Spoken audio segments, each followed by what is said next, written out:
Good morning. Happy Tuesday and welcome into ARC Southeast Texas. Happy to have you here this morning as we get ready to, well, I guess I say start the day, not necessarily.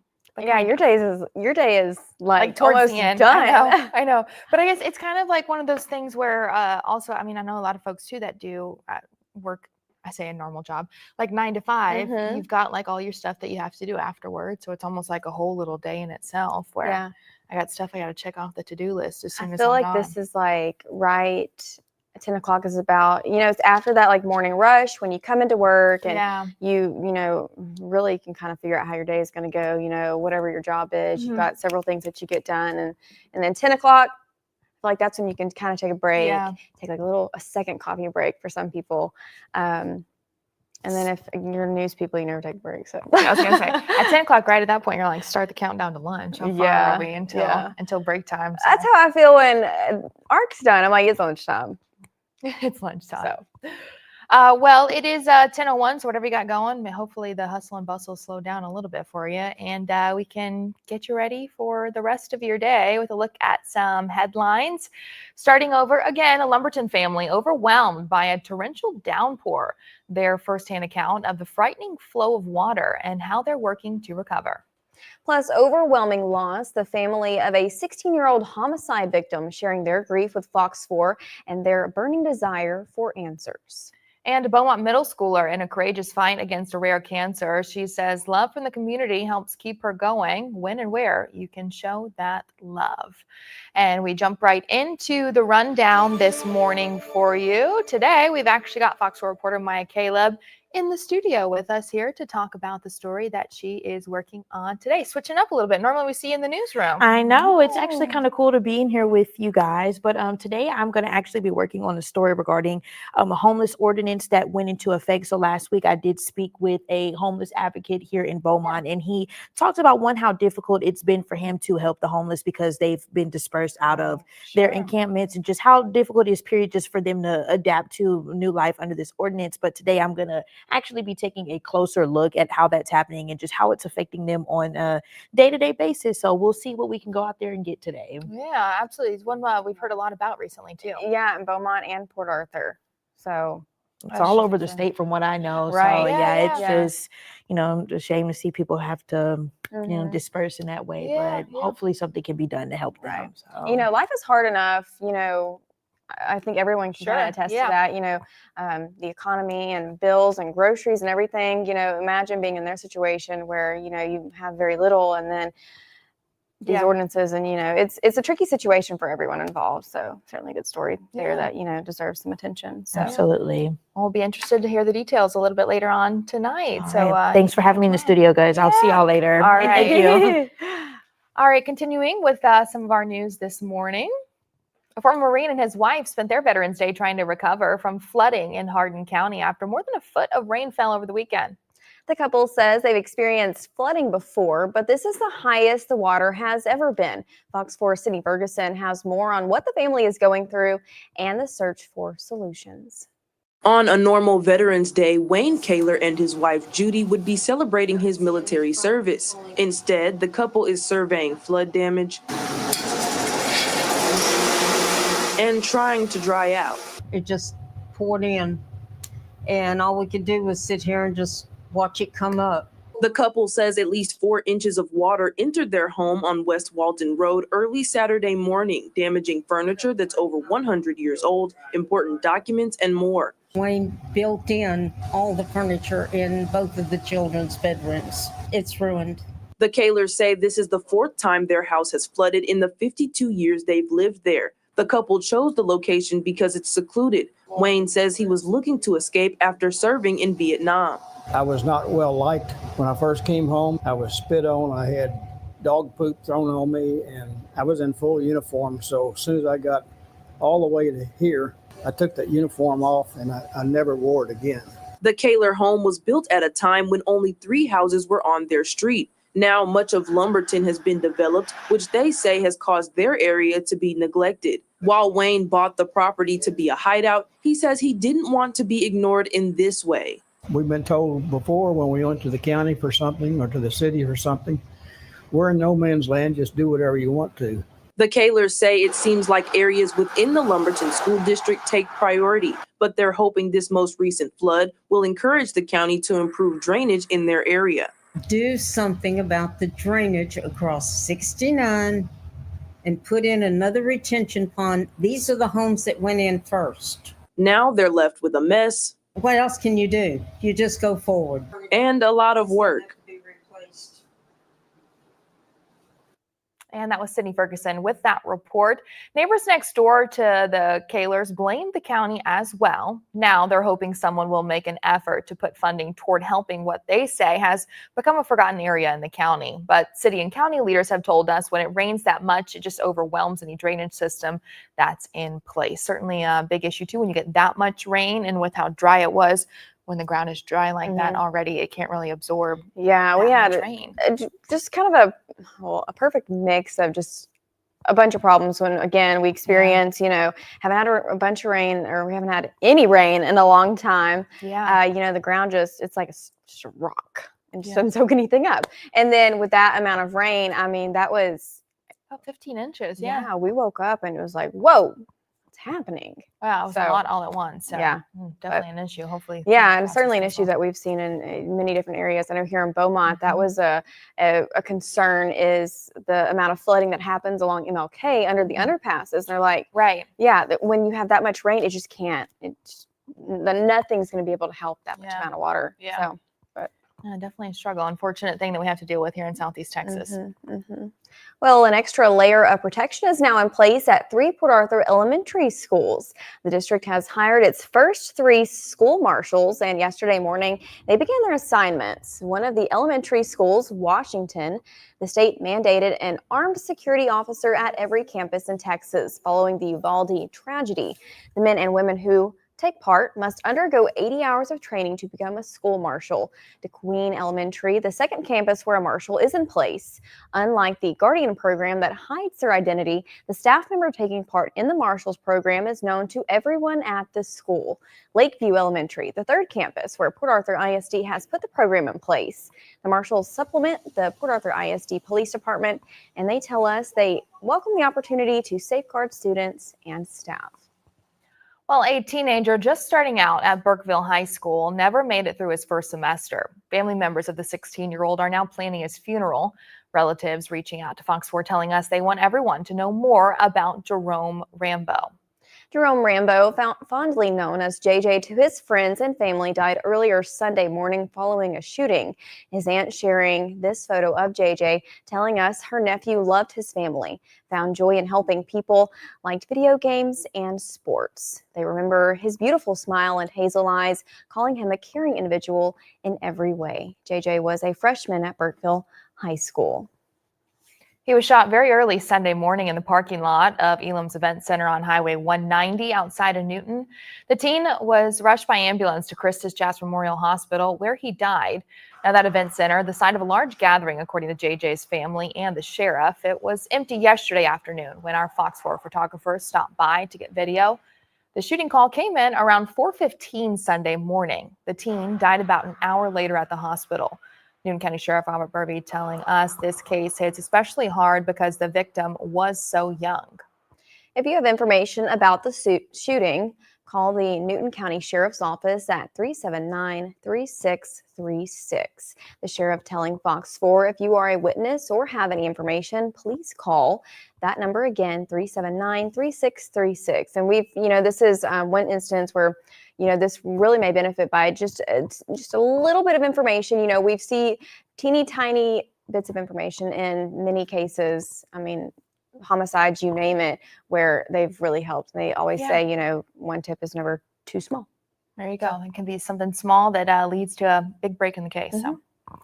Well, going back and forth to Houston for chemo and treatment is the new reality for 12-year-old Kagan Blanchett after a cancer diagnosis. Kagan was diagnosed with B-cell lymphoblastic lymphoma a few months ago, but as Mike Caleb reports, she's determined to keep fighting.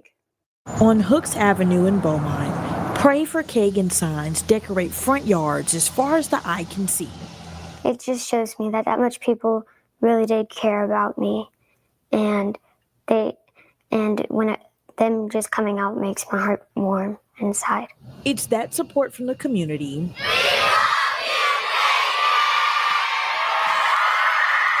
that keeps Kagan and her family going. The support has helped us through our coping and how we can't sometimes even think to feed ourselves. Someone has come in and taken that up for us, or how our community has made us feel loved. Like Kagan is battling a rare form of cancer that attacks her white blood cells that make antibodies.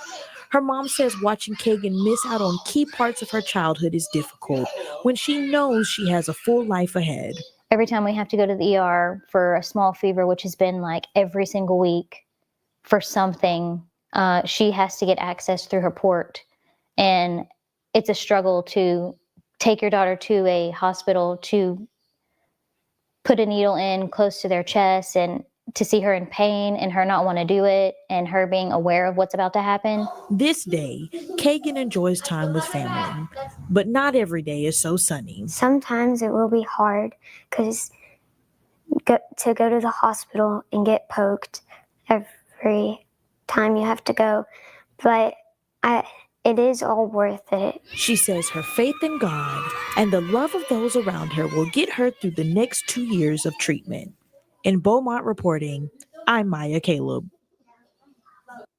There will be a raffle and link sale for Kagan this Saturday from 11 a.m. to 3 p.m. at Dawes Law Firm on Dallin. Yeah, of course, Southeast Texans are going to show up and show always some do. love for her. So, well, yesterday was Veterans Day. We're going to take a look at how some local organizations honored those who have served.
Well, a group of Southeast Texas veterans honored their own for Veterans Day. The Vietnam Veterans of America Chapter 292 hosting its V-Day celebration in Beaumont. This is at the Ben J. Rogers Visitor Center off I-10.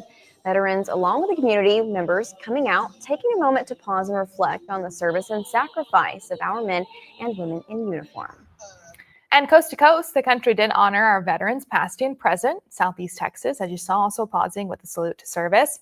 Port Neches Groves High School, also yesterday afternoon, holding a Veterans Day ceremony, thanking the veterans who have served, those stationed at home and abroad. The moving ceremony took place in front of PNG High School's main entrance, but long after the ceremony is over, Students and guests to the campus can see some of the names of some of the P&G graduates who have served their country in a brick display.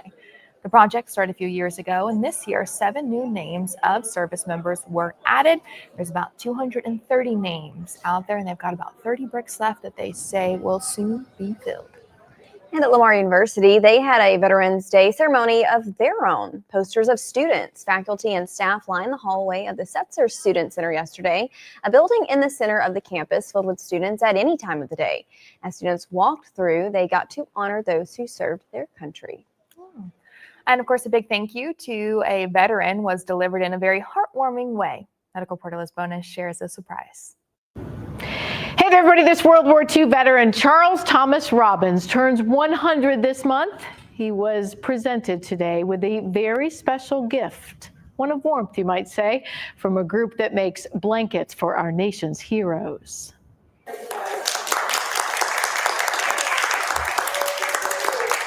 As Charles walked in to this Kentucky Needle and Thread group that meets weekly at Calvary Baptist Church, we have all kinds of women who come in, sew, crochet.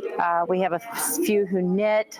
it was easy to see the admiration. We decided to make you a quilt. Oh, that's beautiful. For weeks, the team here has been making these patriotic themed blankets and quilts. So how much do you love this country? My heart's in this country. For those such as Charles, a Marine who selflessly served. Veterans are what make the strength of our nation. So that all of us have the freedoms for which we are forever grateful this Veterans Day.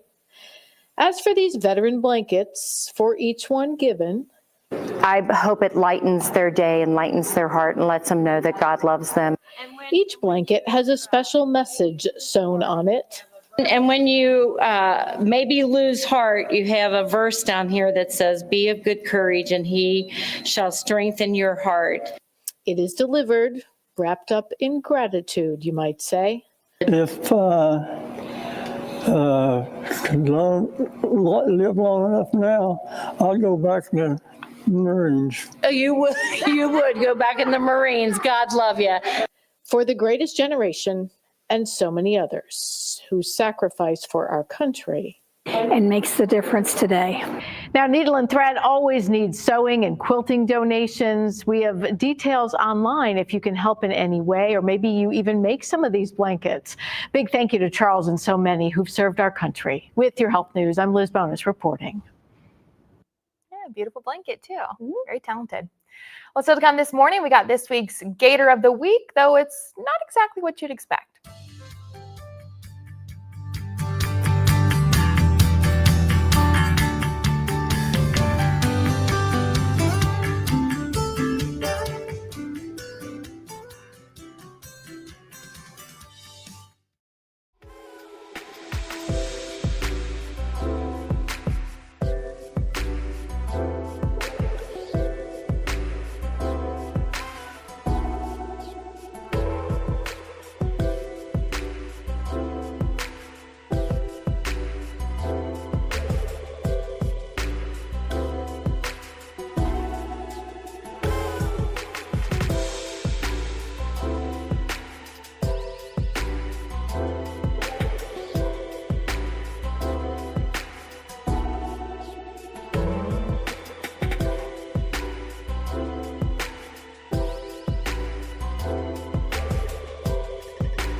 Hello everybody, my name is Blue. I'm with Gator Country. Right here, I've got one of our many snakes that we can take out for y'all to get hands-on interaction with.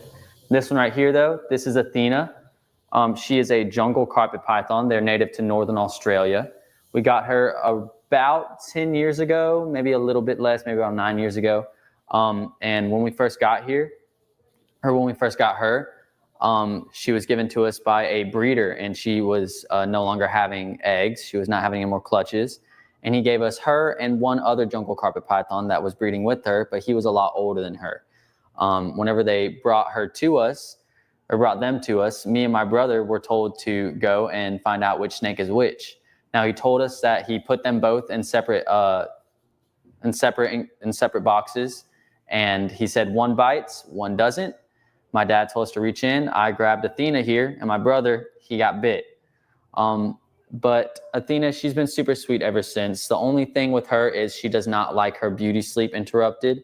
So if she's asleep, if it's nighttime, then you leave her be. Otherwise, she gets a little bit cranky. You know, who doesn't want their beauty sleep? But Athena here, she is a more arboreal snake. You can see she's like all wrapped up on me. But she's got all that core strength to where she can pull herself up with just the last little bit of her tail. She is a rock climber, tree climber, all sorts of climber, right? She climbs anything and everything, even me. I always like, we obviously have Gators of the Week, but I like to do different animals. There's so much to see at Gator Country. We're going tomorrow to shoot some more. So fun. yeah, I like to highlight the ones that you would, that don't maybe get as much attention. Yeah. And she's really cool. So Athena. Yeah. Well, I think also too, it's so interesting because they're so knowledgeable about those animals and the creatures and the reptiles and everything. They always get to learn something new about like the reptiles. It's so even beyond gators, there's so much to learn. Yeah. And they all have their own story. And so if you're not an animal person, a lot of people think that animals are just, but they all really, and I'm speaking from someone who is an animal lover, so maybe I'm a little bit crazy, but they do all have their own personalities. Like, I kid you not, I used to have a saltwater aquarium, and my fish, like I could tell them apart. They were clownfish, but they had their different personalities, and I would come up to the tank and they would like come up. Anyways, they're so cute. But I mean, even like cats and dogs. And so a lot of these animals here, like they can tell them apart just by their mannerisms. Sometimes they have, different things, maybe that's wrong with them physically that they can see. Yeah. And then with Athena, she's great. We held her, our producer, Nicole, held her. And so did our photographer, and she was great, but they said that she likes her beauty sleep. Like, you do not mess with her beauty sleep. I feel you, girl. So can't blame her. Everybody anyways, needs it. Cool little, so they have their own personalities. Yeah. Moral is my story. So go check out Gator Country too, so you can kind of see some of them and see some of their personalities firsthand. Well, still to come this morning, law enforcement remind us to be wary of scams. Fox reporter Taylor Justice has a special report looking at how new technology makes it more difficult to recognize scammers.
Well, scamming has been around for decades, but it's becoming more sophisticated all the time thanks to technology. In 2023, Texas ranked second in the number of cyber crimes and losses at about $1 billion, according to the FBI's Internet Crime Report. Fox 4 Taylor Justice has more. Hello, this is the Jefferson County Sheriff's Department. My name is Sergeant Miller. This is the message left on Darren Lehrman's phone, but that is not Sergeant Miller or the Sheriff's Department. I left my name and number. He called me back, and that's when insanity ensued. The law enforcement imposter told Lehrman he missed jury duty, giving him two options: payment within 90 minutes or 90 days of jail time. As of right now, I was under virtual arrest, and so that I would need to keep him on the phone as I drove to get the money. I mean, Connor Hagan, an FBI public affairs officer, says this is a tactic they see far too often. These scammers are excellent at making people so afraid that they're not thinking about what they're doing, that they just want to get out of this situation. Scammers will use a sense of urgency and personal information to rattle their victims. They knew my name, they knew my telephone number, and they knew my address. That's a lot of truth about me. A lot of data collection sites have your information. The good news is that there are ways to opt out of those sites. Opting out of data collection sites and limiting what you put on social media can help prevent you or family members from becoming targets. The elderly are especially vulnerable. That scammer a lot of times will be spoofing the number of their grandkid and potentially using voice mimicking software to make it sound like they are that grandkid. If you're in doubt, hang up. Call back the relative to ensure the number is not spoofed, or contact organizations directly using a verified number. Hello, this is the Jefferson County Sheriff's Department. My name is Sergeant Miller. A lot of times we'll actually see if you call back that number, it just goes to a dead line or a line that's completely out of service. Staying vigilant could be the key to putting scammers out of service. Well, Hagan says if you have fallen victim to a scam, first contact your financial institute. If you have sent money to anyone, then contact the FBI to see what steps to take to secure your identity. So I think this is something we can relate to, you know, even if you haven't necessarily, I don't want to say fallen for a scam, but, you know, been a victim of a scam. The robocallers or whatever you want to call them, or the spam calls, I mean, are constant.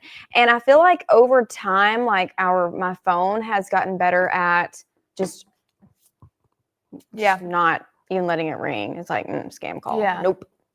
Which is good too, because I mean, they kind of mentioned it there to where they can get so creative, and especially now with AI, replicating a voice and making it sound like it is someone that you know. And unfortunately, a lot of the time senior citizens are the ones who are targeted, because next thing you know, you're getting a call from your grandson, your granddaughter freaking out. I just got in a car accident, something happened.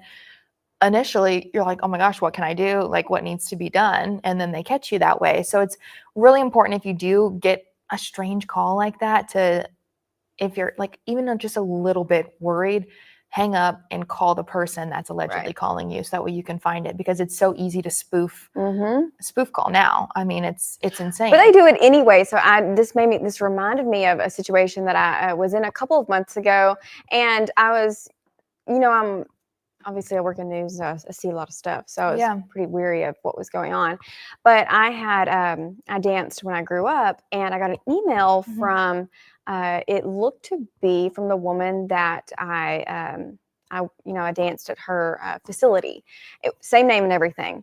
So, and you know, when you get an email, it just says like the name. So it was her name, and it was like some pictures of you from that I thought you would enjoy. And so I was like, well, maybe. That was so long ago, and you know, I was like, that's a little weird, because I haven't had contact with these people, this place, you know, this just wasn't, this is weird. So I clicked on the name before I clicked on the link, and I clicked on the name, and sure enough, it was like some crazy email. But it was very, very realistic, and I can see where people put them, you know, end up in these situations where things happen because they're so convincing. And I don't know. That was a wild one. I was like, I don't know how like somebody or something, somebody knew, you know, like that relationship. And maybe it's just coincidence in the name, because it's not like an uncommon name per se. But that was still a situation that like I've even been in myself, where I was like, you know, is this real? Click on the link. Oh yeah. So be careful. Yeah, with that. And also I'm thinking of text too, because sometimes I get worried where I'll get a text and a chronic online shopper to Right. where it's like, That oh, your goes, UPS yes. package is Mhm. delayed, or oh, it's at the post office, click here. Don't just be very cautious whenever you're going to click it. You make sure, okay, I do have a package coming, or It's and those that get me, too, and as well, like post office, I've never got a text from the post office before. Right. So if the post office, like USPS is not going to be texting you. Like UPS, I have like my secure way of doing it is through email. Like I Mhm. know I'm going to get an email there. So like if I get a text, no. Like so just be wary of stuff like that, because it is so easy nowadays to get caught up, and it can happen to anyone, unfortunately. So An email, I think, in my opinion, it's that one's the hardest one to discern unless you know what to look for, because all of your accounts are linked back to your email, and sometimes I'll get notifications where like somebody's trying to hack your account. Did you sign into your account at this time? And like they'll have like location and stuff too. And it was Snapchat a while back. I was on vacation and I was like, oh my gosh, like somebody's into my Snapchat. It's like click the link to secure your account. Well, if you go back again and you click on the name, it'll show you the email, and the email is not the same. So it's really hard. And, as we progress with technology, I feel like it's going to get even harder. Oh, absolutely. Yeah. So check the email address is a good one. It's a good tip. And also just for misspellings or phrasing, that's a little strange. Yeah. So just be very cautious. Well, every day for the past 24 years, someone has died on a road in Texas. Coming up, Katrina Adger talks with TxDOT about their efforts to end the streak.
Every single day for the past 24 years, someone has died on a roadway in Texas. On September 7th, every year since 2000, when there wasn't a death. The Texas Department of Transportation and Texas Department of Public Safety work together every year to end the streak, sharing safe driving messages. Katrina Adger talks with TxDOT's Martin Gonzalez about their mission to save lives. Good morning, Southeast Texas. Yes, I'm here with TxDOT District Engineer Martin Gonzalez, who is here to talk to us about the End the Streak campaign. 24 years there have been a death on the road since November the 7th, 2000. That's a very long time. Yes, it really is. It's a very sad anniversary that we reached. On average in the state of Texas, we have about 10 fatalities a day, and out of the 254 counties that we have in the state of Texas. So we have been tasked to try to end the streak of fatalities. We want to get to 0 fatalities by 2050, cut it into half by 2035. But we have our work cut out for us because we need to educate folks on what needs to be done out on the road. That's right. So let's talk about the cones and the flags behind us. What do these represent? So the cones and flags that you see behind us in total add up to 142. 142 is the number of fatalities that we had in 2022. And then the flags alone are 127. The 127 are the number of fatalities that we had in 2023. So we've gone down 15 fatalities from 22 to 23.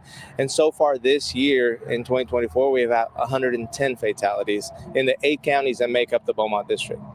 Yes. Yeah. And that's, again, a streak that you want to end. So let's talk about what folks can do. You all are driving home the message of safe driving practices. Yes, absolutely. So it's very easy how people can help us.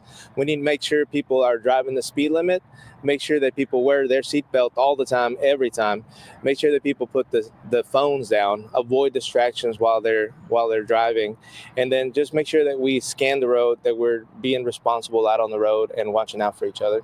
Yes, and you all were saying also that it doesn't just, this campaign is not just online here on television. You all go to schools and go to different places to hit home this message as well. Yes, absolutely. So we are more than happy to go to the different schools. We go to Beaumont ISD. We've done a lot of events, and we do events throughout the 8 counties that make up the Beaumont district. We'll go to commissioners' courts. We go to city council meetings, and we'll speak on the importance of ending the streak. Okay. And then the hashtag End the Streak Texas. Did you want people to just kind of talk about the message and with that hashtag? Because we want that hashtag to be more than just a hashtag. Right, absolutely. So it's important for people to understand that what we want to do is we want to have no fatalities and be consistent in it. So that's why it's so important to end the streak. This is not a number that we are proud of, and so we need everybody's help. So we encourage you to look at all of our campaigns, get on our websites and help us end the streak.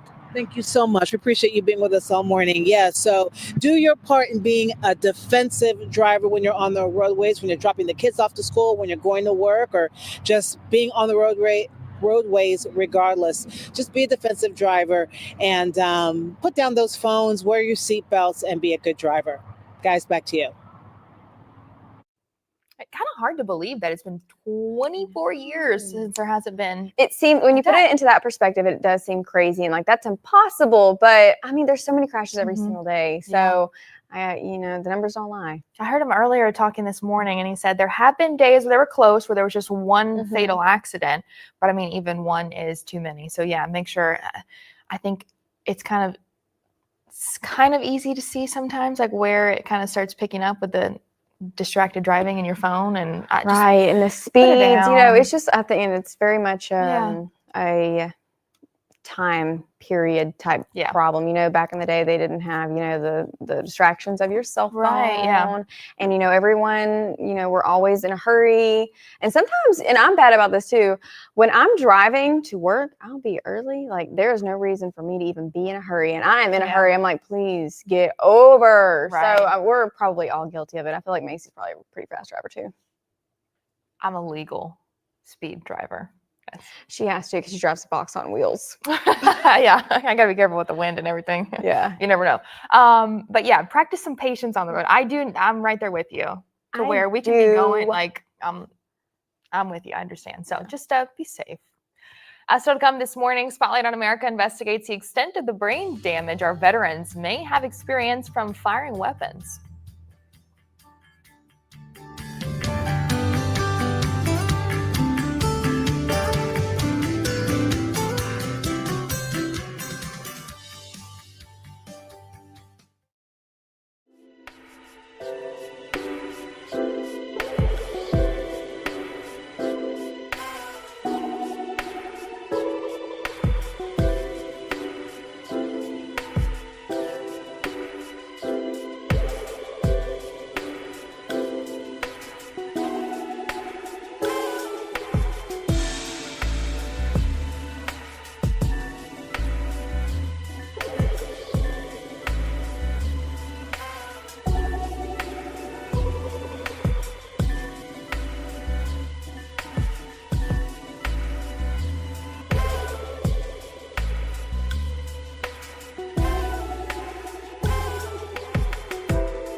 1043, our veterans defended our country and protected us from harm, but many of them have been harmed by the weapons they used to defend us. Spotlight on America's Dwayne Pullman investigates the devastating effects of blast waves on their brains and examines what's being done to better protect our troops. For Todd Strader, service to our country was centered on one weapon, the mortar. Were you good? I was expert, yeah. As a member of an Army artillery unit in the late 80s and 90s, Strader launched high-velocity, long-range projectiles with deadly precision. But shockwaves from launching thousands of mortars, Strader says, had a profound impact. When you fire the gun, it feels like you're getting punched in the face. That punch can be seen in slow motion when a mortar explodes from the tube. It's called blast over pressure, or BOP, a violent wave of energy that slams into the skulls and through the brains of soldiers. So every mortar, you're getting your bell rung. Yeah. The first sign of trouble, severe headaches. They would often be debilitating, causing me to, not be able to function. They got worse. Disorientation and anger soon followed, imploding Strader's life long after he was honorably discharged. Domestic problems, marital problems, financial problems, drinking, not being able to hold a steady job. Did you think it was PTSD? I did. So did his doctors. But studies like this one from researchers at the Georgia Institute of Technology began to emerge, proving repetitive low-level blasts do have neurocognitive effects on mortarmen. Strader started a Facebook page to help countless other warriors understand the weapons they fired could have blasted their brains. That it's an injury and being aware of it. That they're wounded. In April this year, Congress introduced the Blast Overpressure Safety Act to better prevent, mitigate, and treat injuries from blast exposure. 13 senators and 11 congressmen followed up in May with this letter to the Government Accountability Office, formally asking for a review of Department of Defense efforts to identify, prevent, and treat traumatic brain injuries. In August, DoD issued new requirements for managing brain health risks for all service members who fire a wide range of weapons, and it established a maximum of 4 pounds per square inch of force on a soldier's body, along with a new series of protocols. It appears to be a victory, but is it? It's only going to be a victory if the DoD and the command actually address this issue honestly. John Retzer, a veteran and Deputy National Legislative Director for Health at Disabled American Veterans, is skeptical about implementing DoD's new guidelines. For instance, Retzer points to page 5 of the new requirements, where DoD sets minimum distances for soldiers standing next to weapons known to exceed 4 psi. But those minimum distances include 13 feet from the same mortars Strader fired and a distance of 7 feet from 50 caliber guns. How do you get 7 feet when you're firing the gun? Yeah, it's not going to happen. And Retzer points to the first paragraph of the memo that states this policy is not meant to preclude or unreasonably restrict commanders from conducting mission-essential weapons training, which he says places the final call about what's safe in the hands of commanders. As long as they continue to put language in there to talk about mission orientation, they're not putting it all into the prevention. Strader is skeptical too. It's one thing to say, here's a brand new policy, we got this, we're going to do it. And it's another thing to actually implement it and enforce it. Which is why he's now spending much of his time and money developing this. I call this the Pelta 6. A carbon fiber flap mounted to the back of helmets to absorb and deflect BOP from reaching the brain. Testing proves it reduces many of the blast waves by half. We know it works. Now we just need to refine it. Strader's now on a mission to better protect our troops from the weapons they use to defend us all. For Spotlight on America, I'm Dwayne Pullman. Well, still to come this morning, Patrina Adger visits the Ark of Greater Beaumont for this week's Do Good by Giving.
This segment is sponsored by Do Good Credit Union.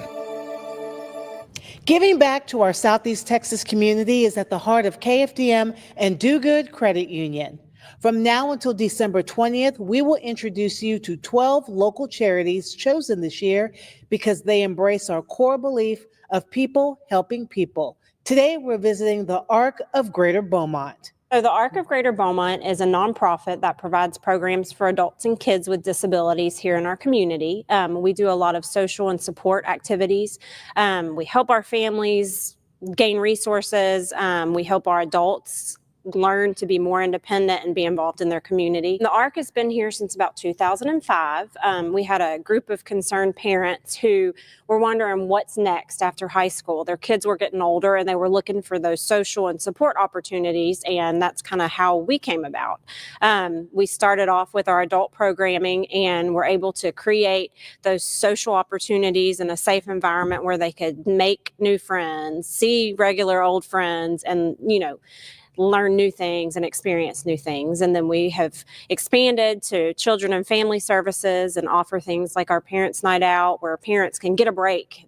Their kiddos can come up here and have some fun with kids that are, in similar situations. And then we have our Self Advocates program, where we're really equipping our adults with disabilities here in our area to be more active locally through volunteering, be active in our legislature, going to the state and meeting with our representatives, and just learn how to live more independently. We don't charge for any of the activities that we do. We have a few little things that are more expensive to put on, and we'll have to charge a little bit at that point, but generally we don't charge. And so we really rely heavily on direct public support, grant funding, and then we have 2 big fundraisers that we do during the year that really allows us to do all the things that we do. And so that's why it's so important for our community to support us and share in our mission and serve this great group of people here in our community. We couldn't survive without Do Good. Volunteers are the huge reason that we are able to do as many programs and activities and events as we can. We have a staff of 4 people, and that's it. And so volunteers that have come up here really, really allow us to do so much more. And I guarantee there's going to be a Do Good employee 2, 3, or 4 at every single event that we have here. If you would like to help the Arc of Greater Beaumont, learn more at dogoodbygiving.org. Your kindness and generosity make Southeast Texas a better place to live. Do good by giving. It feels good to give back.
10:55 on your Tuesday. Well, on our KFDM Facebook page, we asked you, how long have you lived in Southeast Texas and why do you stay?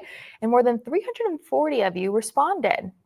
Yeah, so a lot of people had to say that, they were born and raised here and this is their home. So let's read some of these. Born here in 1959, this is where God planted my roots and where me, my limbs and branches call home. So again, that was a lot of the response here. A lot of people stay because this is where they grew up with their families here. This is what they're comfortable with. And then you got some people, I'm sure, come here for other reasons and learn to love Southeast Texas like some people do. Yeah. So born and raised, again, 81 years. Sue's been here 81 years. Wow. I was going to say, this one, almost 4 decades, was transferred here with the chemical industry and loved the people and environment. Stayed in Orange area since 1972, but moved to Beaumont in 2015 and been here since. I love my home and the way people help each other. That's sweet. Moved to Tennessee. I like the 4 seasons. And I was about to say, some people did move because they do want to have. And I heard this joke the other day when my friends were in. They like having seasons because it's just hot here. We really don't. And that was the one thing I always told people whenever I moved to Nebraska for a little bit was that, I wanted 4 seasons. And so I went and I did the 4 seasons. The snow was, learned it's too cold. It was what it was, but I moved back just to be closer to my family. So yeah, I think that's a big thing that a lot of folks were saying too, was because of their family and they just grew up here and some of them leave and then end up coming back still. And Vicky says all my life because I love Texas, and Carla says honestly I'm not sure why I ever came back. So definitely got both sides of the equation there. Never know, but to each their own. I've been to different places and liked them too and saw what they had to offer, but a lot of people here, we are, if anything, I think most of us can agree that we are in a great area for food. You've got the barbecue, Texas, and then you've got Mexican food, and sometimes you got like a little twist there, a little collaboration. Then we have Louisiana, so we got Cajun food, and we're kind of positioned in an area, there's a lot to do. So a good variety of everything. It's a good location to be in. So go to our KFDM Facebook page, and you can check out that for every question of the day, every single day, so we can read some of your responses on air.